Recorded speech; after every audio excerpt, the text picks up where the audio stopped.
आपकी नज़र में कर्मा का क्या रोल है? जो इंसान दुआओं के घोड़े पर सवार होता है, क्या बात है! फिर उसका जो सफ़र जो है वो कभी रुकता नहीं। अक्षय के साथ मैंने पहले भी 2 फ़िल्म्स की हैं जी, और एक अच्छी दोस्ती है, एक अच्छी केमिस्ट्री है। डॉक्टर चंद्र प्रकाश द्विवेदी जैसे डायरेक्टर मिलते हैं जो खुद एक किताब है।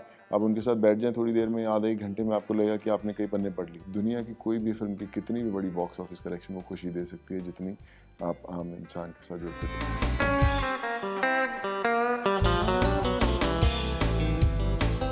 Hi, this is Sonu Sood and you're watching Bollywood Hangama.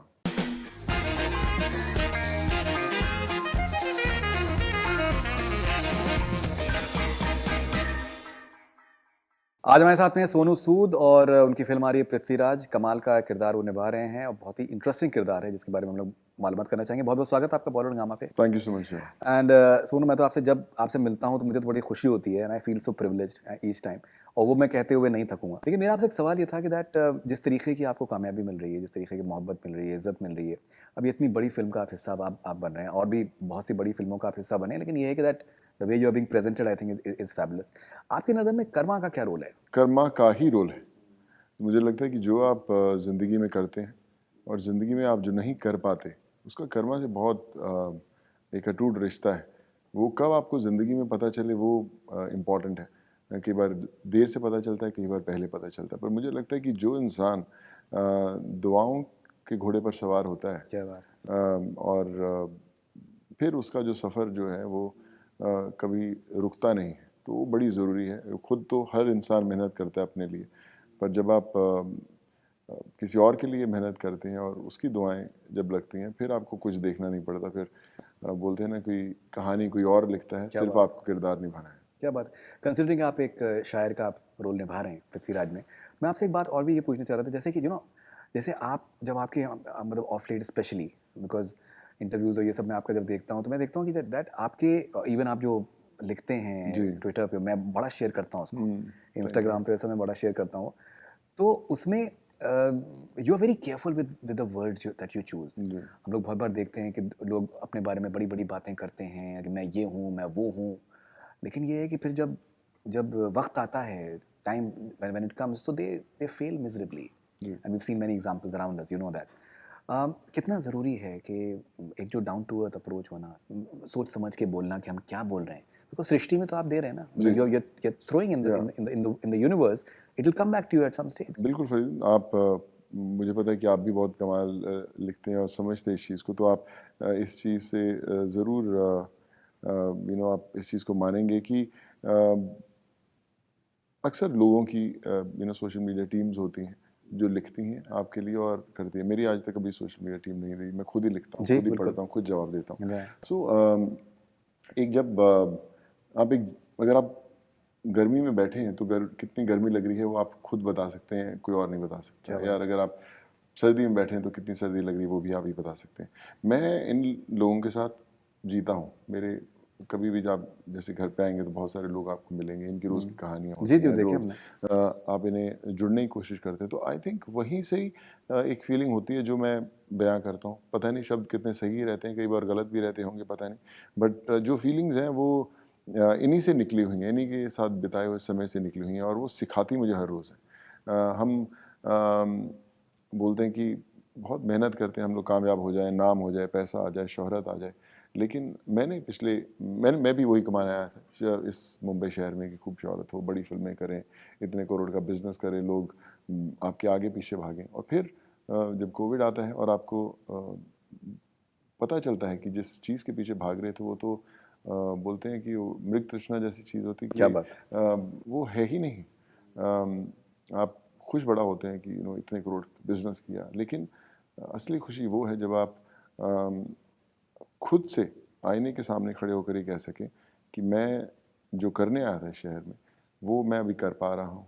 वो मेरे लिए नहीं है, किसी और के लिए है और उससे बड़ी खुशी कोई नहीं होती। मुझे आम लोगों से जुड़कर उनकी साथ समय बिताने से बड़ी खुशी नहीं मिलती। मेरे लिए मैं इन फ़िल्म्स में कर रहा हूँ, करता रहूँगा, बड़ा अच्छा लगता है सेट पर। पर मुझे नहीं लगता कि दुनिया की कोई भी फिल्म की कितनी भी बड़ी बॉक्स ऑफिस कलेक्शन वो खुशी दे सकती है जितनी आप आम इंसान के साथ जुड़ कर क्या हर बात रोज़ है! पाते हैं। क्या बात है! क्या बात है! आपने कहा कि मुंबई में आके आपने कामयाबी आपने हासिल करी, लेकिन ये है कि इवन आई थिंक साउथ में आपकी फ़िल्में बहुत ज़्यादा पसंद की जाती हैं, आपके किरदार बहुत पसंद किए जाते हैं। रिसेंटली आई थिंक मैं पढ़ रहा था कि आचार्य में जिस तरीके से नोट फेंके गए हैं, आपकी जी। एंट्री पे और ये सब, तो I think which that is something that folklores are made of. जैसे आपने ये किरदार आपने निभाया है, poet. He was also someone who chronicled the life of Prithviraj and immortalized him in a way. बहुत important किरदार है।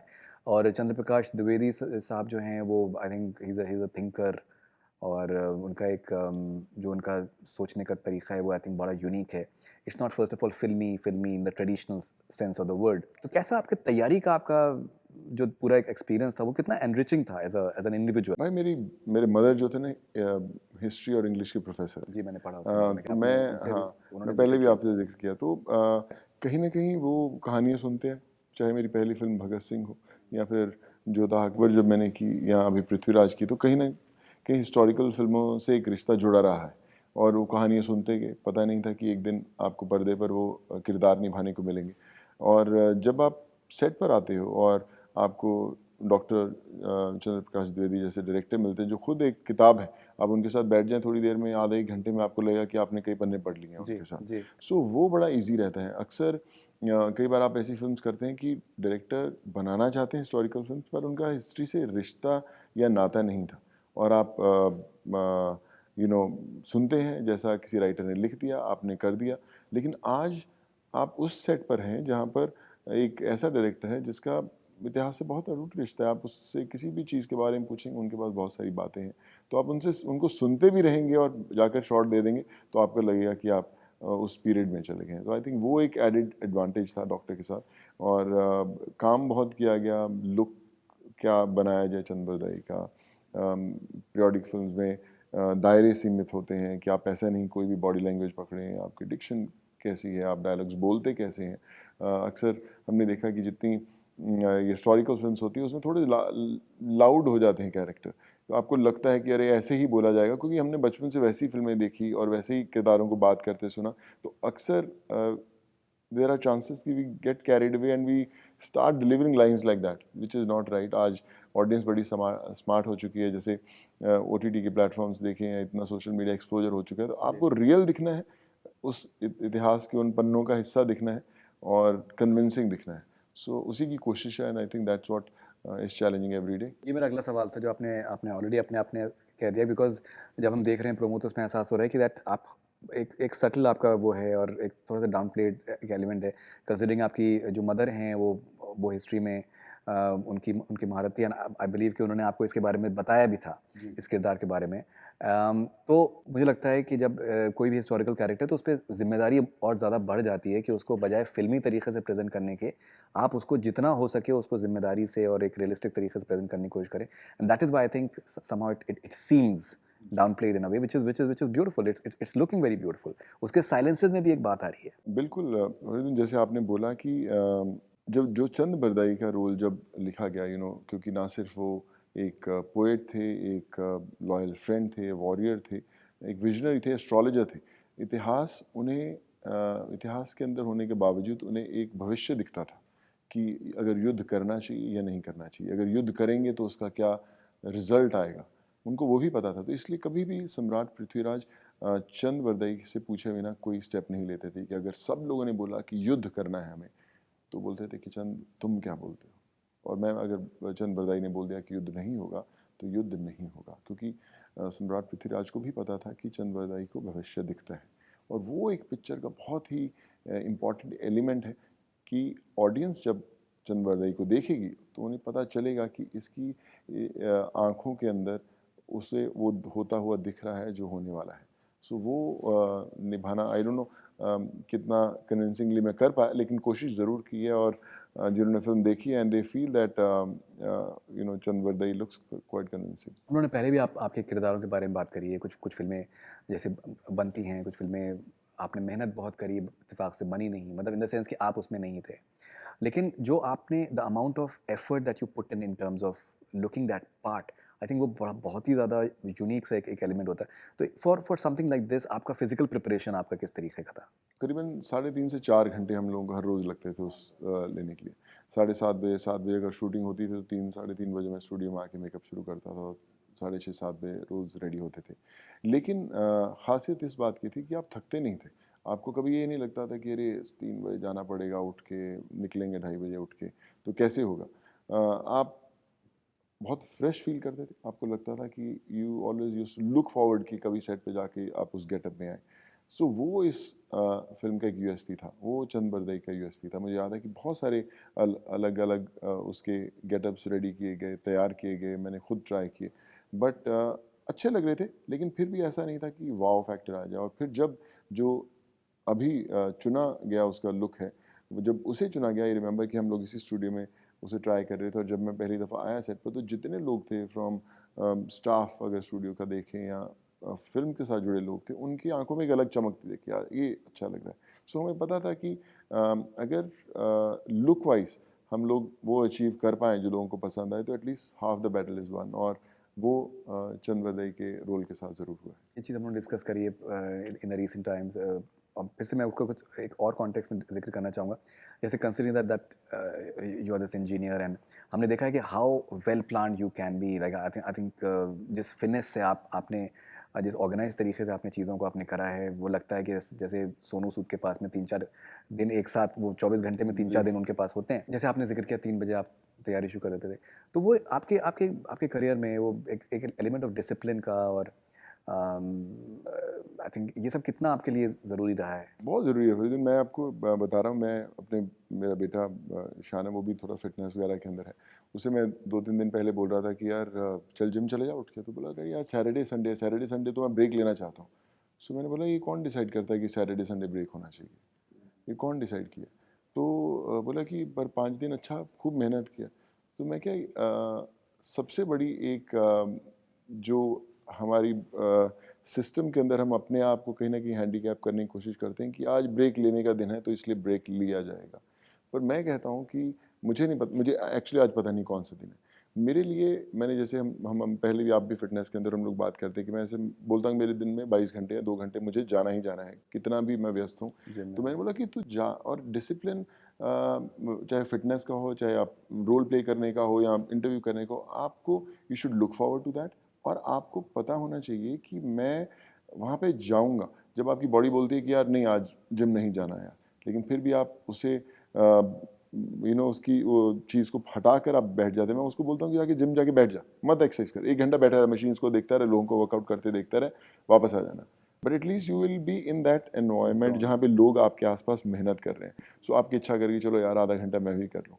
So that's what I feel कि वो मैंने आज तक जब मैंने कॉलेज में पहली दफ़ा कदम रखा था, इंजीनियरिंग कॉलेज में पहली दफ़ा फर्स्ट ईयर में, से लेकर आज तक जब मैं आज आपके पास बैठा हूँ, आज भी मैं वर्कआउट करके आया हूँ।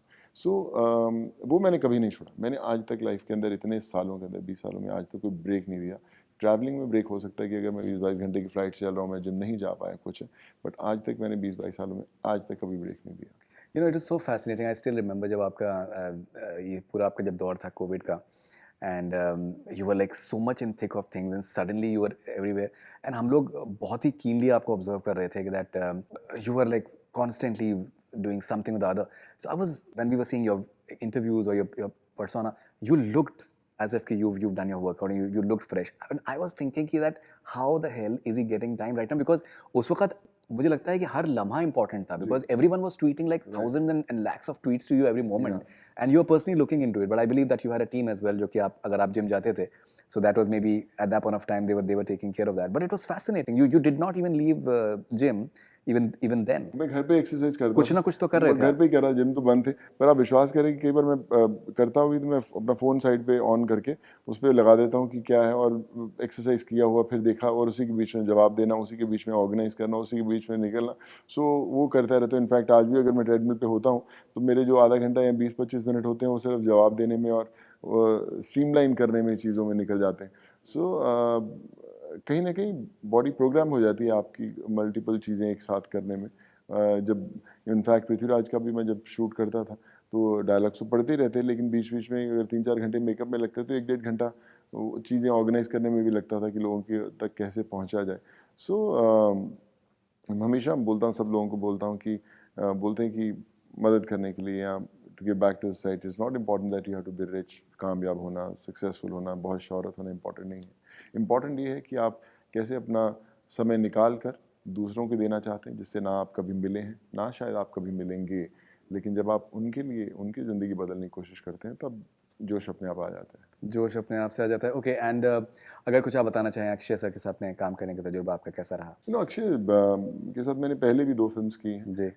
और एक अच्छी दोस्ती है, एक अच्छी केमिस्ट्री है। सिंह इज़ किंग जब की थी तभी भी एक दोनों का एक आपस में एक ट्यूनिंग था।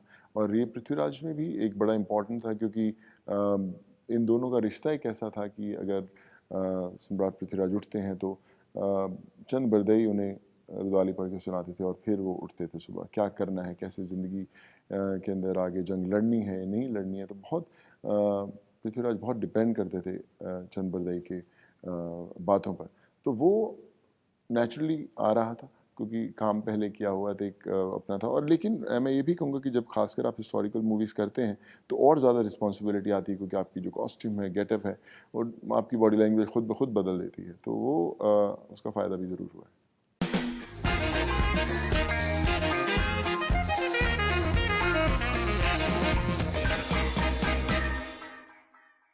Hi, this is Sonu Sood and you're watching Bollywood Hangama.